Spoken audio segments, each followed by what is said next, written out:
Now that your content has been approved, this information will be visible to you in the stream information. So you're all set to begin your publishing. But before you actually publish your content, there would be certain configurations that you may want to check. So how do you go about looking at your configurations? You click on the button for actions, and from the drop down you click on configure. And once you do, you will see this pop-up, the same pop-up that you saw while you were creating the stream. So this information doesn't need to be changed unless you need to. So you click on next. And here are all your configuration options. Now your first option talks about reference. If this content is going to be used by your users in future for reference, then you will need to click on this option. The next configuration asks you whether you would like user acknowledgement for completing the stream.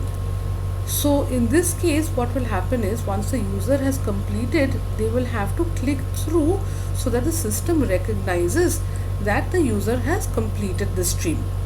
So if you want that to happen, you need to click on this option.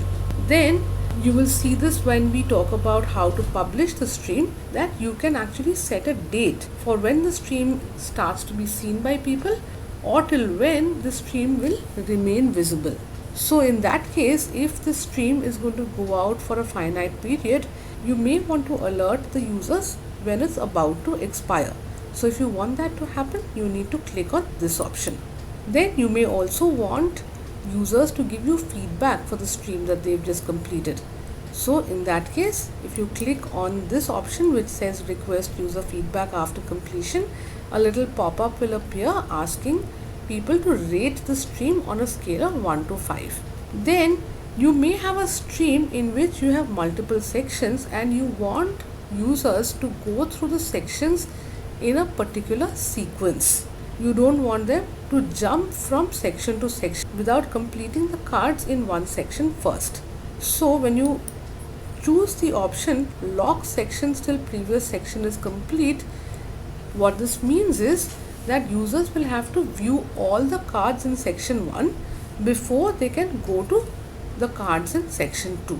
What you can also do is enable sections on a daily, weekly or monthly basis, which means that let's say you've got 5 sections in your stream and you want one section to appear every day. So in that case, you choose this option and you can select the duration in which you want these sections to get published. So let's say you've got 5 sections and you have one section for each day of the week. So you can choose the daily option. However, you can also publish each section on a weekly or even monthly basis. The last configuration here is schedule and assessment for the stream. However, this we've already talked about in our previous video, so we will no longer talk about it in this one. So once you've got all your configurations in place, all you need to do is click on update. And that's all there is to it. Really simple. Thanks for watching.